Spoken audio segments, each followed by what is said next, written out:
Jadi di video kali ini aku bakal sharing pengalamanku make MacBook Air M1 yang udah aku pakai jadi daily driver kurang lebih selama 2 tahunan terakhir.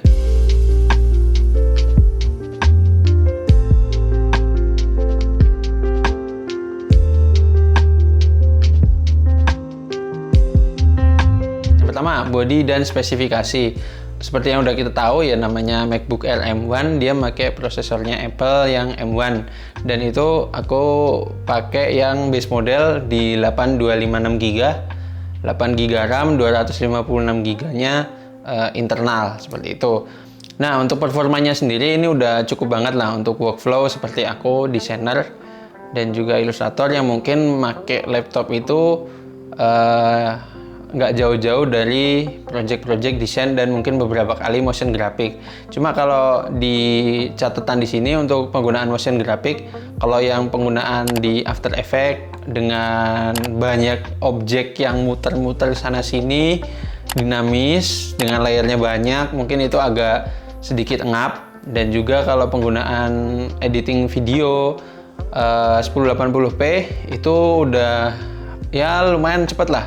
Untuk rendering 2 menit video mungkin dia makan waktu sekitar 2-3 menit juga, hampir ya 1:1 lah sama ukuran videonya sendiri. Kalau untuk 4K aku belum pernah coba, ini baru mau ngetes, ini aku rekam pakai 4K, jadi mungkin nanti aku bakal jelasin lebih lanjut di komen ataupun video lain. Nah, untuk bodinya sendiri, MacBook ini kan ya kelasnya emang dia target marketnya menengah ke atas. Yang ini base modelnya itu yang menengah, jadi dia emang ngasih bodinya full metal dan udah solid banget, ditekan di bagian manapun juga tetap solid dan nggak ada yang kerasa kopong.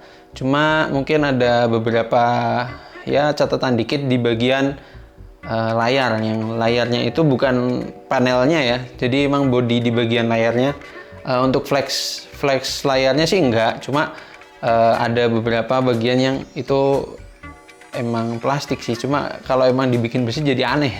Nah, untuk dan trackpadnya sendiri itu udah nyaman banget dipakai. Untuk keyboardnya travel distance-nya udah lumayan enak kalau diketik, feedbacknya juga udah masuk. Mungkin karena beberapa kali aku penggunaannya emang agak kasar, jadi di bagian-bagian yang sering aku pencet itu emang udah kerasa lah kalau ini bekas pemakaian. Contohnya kayak di bagian enter dan juga spasi itu udah agak longgar mungkin ya keycapnya. Nah, untuk trackpadnya sendiri ini udah gede, lebar, dan enak banget, feel-nya halus. Dan beberapa kali ketika aku nggak bawa mouse, yang itu karena mouse-nya mungkin agak gede dan lumayan berat, itu jadi aku cukup ngedesain ketika di luar itu cukup pakai trackpadnya aja, dan itu udah bisa mengakomodir kebutuhanku ketika ngedesain ataupun ngedit video seperti itu. Nah, karena laptop ini ukurannya tipis dan emang base model, jadi dia sama Apple cuma disediain 2 port, yaitu 2 buah port Thunderbolt 3 sama 1 jack audio 3,5 mm. Untuk ngakalinnya emang kita perlu sih untuk nambah dongle buat keperluan nyolok USB ataupun nyolok HDMI untuk nambah layar ke monitor seperti itu. Kalau emang kalian tertarik untuk beli MacBook ini, kalian juga siapin duit sedikit lah untuk nambah beli dongle sebagai tambahan port untuk USB kalian seperti itu. Untuk pengalaman pakai speakernya, ini speakernya ini emang udah lumayan sih, udah enak suaranya. Jadi kalau aku bandingin sama speaker yang ada di iPad, itu kayaknya kok kedengarannya lebih terasa kencang yang ada dari speaker iPad daripada dari MacBook. Mungkin itu karena salah satu penyebabnya yaitu laptopku emang aku taruh agak jauh. Cuma kalau dibanding speakernya iPad, kadang emang lebih kencengan di iPad gitu. Nah, layarnya sendiri udah standarnya Apple, yaitu pakai layar Retina display. Dan biasanya kalau aku gunain untuk grading video, itu nggak aku colok ke monitorku, jadi aku cuma pakai laptopnya aja. Dan kan biasanya aku taruh kayak gini nih. Nah, itu nyolok ke monitor, dan ketika aku butuh untuk color grading yang warnanya itu perlu yang bagus, itu aku cabut dari monitor dan aku cuma pakai layar dari MacBook-nya aja, karena emang monitor akurasi warnanya emang kurang bagus. Karena tadi emang internalnya cuma 256 GB, jadi di sini aku ngakalin untuk beli SSD eksternal dari SanDisk yang itu ukurannya 1 tera. Ya udah lumayan cukup lah untuk backup data-data yang aku pakai sehari-hari, dan karena ini SSD, jadi ketika aku punya file yang ada di SSD dan aku mau ngedit langsung di SSD-nya, itu udah cukup kenceng banget dan nggak ada yang nge-lag ataupun ya lambat gitu, nggak ada, karena emang kecepatan baca tulisnya udah lumayan kenceng. Beruntungnya di sini di SSD-ku itu kabelnya Type-C to Type-C, jadi emang bisa langsung colok dari MacBook ke SSD-nya tanpa butuh dongle tambahan lagi. Tapi sebenarnya kalau kalian emang punya banyak device dari Apple, entah itu punya iPhone, punya iPad, itu aku saranin mending sekalian langganan iCloud. Kalau emang file-file kalian itu udah sekiranya banyak, foto, video, ya konten kreator gitu kan biasanya punya bahan banyak, itu sangat recommended banget untuk langganan iCloud gitu. Secara langganan iCloud juga bisa bertahap, mungkin kalau kalian masih punya space yang lumayan lebar, mungkin bisa mulai di 200 GB dulu aja. 200 GB itu 45 ribuan lah sebulan. Nah, nanti ketika udah emang 200 GB itu sekiranya udah nggak cukup, bisa ditambah lah ke 2 tera ataupun ke meningkatnya lagi. Nah, untuk user experience-nya ini kan emang dari sisi workflow designer seperti aku. Jadi karena biasanya aku pakai laptop ini, aku colok ke pen display dari laptop langsung ke pen display untuk gambar. Itu aku nyambungnya pakai kabel Type-C to Type-C, tapi yang bisa support mengalirkan display gitu ya. Jadi emang harganya sedikit lebih mahal daripada USB-C biasanya, dan itu cukup ngebantu banget untuk bikin workflow-nya lebih simpel gitu, karena secara emang dari pen display-nya itu kan kabel bawaannya itu 3 kabel ya. Jadi USB, HDMI sama USB lagi. Dan itu kalau nyolok ke MacBook agak ribet, 3 kabel jadi 1. Makanya aku lebih prefer untuk pakai kabel yang Type-C to Type-C aja kayak gitu. Nah, karena workflowku juga itu banyak pakai iPad. Nah, di sini iPad sama MacBook itu kan udah sinkron banget, gampang. Jadi untuk biasanya aku gambar di iPad dan aku selesaiin di situ.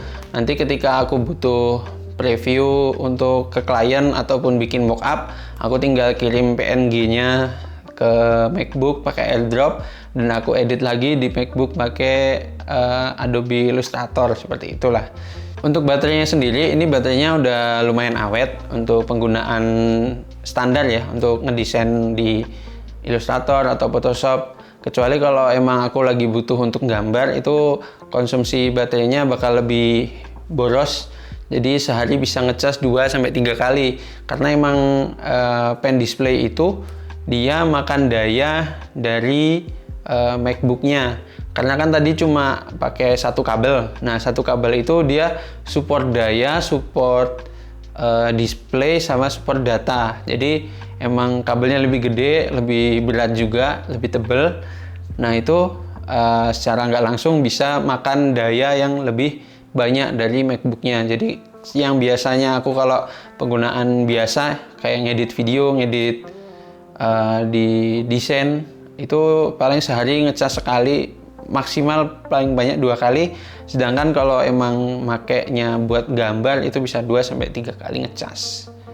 Overall baterainya tuh awet lah, dan chargernya itu universal banget. Apalagi sekarang hampir semua device itu ngecasnya pakai USB-C, sampai kabel cas-casannya Mac itu aku pakai buat ngecas HP, ngecas iPad, kadang juga ngecas kamera ini kayak gitu. Untuk harganya sendiri, ketika aku ngecek di Tokped di ini kuartal akhir ya 2023 menjelang 2024. Nah itu aku cek di Tokped harganya masih 11 juta lebih dikit lah, 11,5 sampai 11 juta 800. Nah, sedangkan pas waktu aku awal beli itu masih harganya di 14 jutaan. Nah ketika aku beli di 14 juta itu aja aku ngerasa worth it banget untuk harga 14 juta dengan spesifikasi yang aku udah dapat sekarang. Apalagi dengan harga yang sekarang tinggal 11 jutaan.